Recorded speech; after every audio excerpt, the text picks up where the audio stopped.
Charlie Roadman, Austin criminal defense attorney, and today we're going to talk about the pretrial services officer in Travis County, Texas.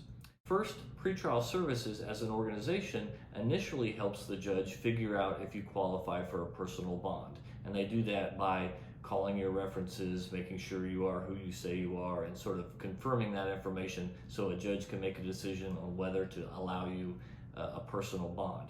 Now, if you do get a personal bond, some of them have conditions, not all of them, but some of them. Now, the condition might be an ignition interlock device or drug testing or things like that. And if you have conditions, then you will be assigned a pretrial services officer to monitor that, to make sure you're doing what you're supposed to do.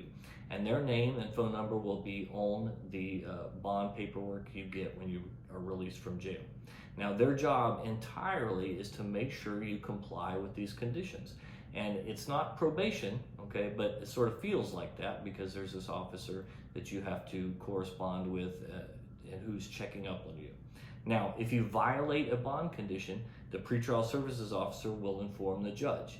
And then the judge decides whether to add more conditions or revoke your bond, and a warrant could go out for you.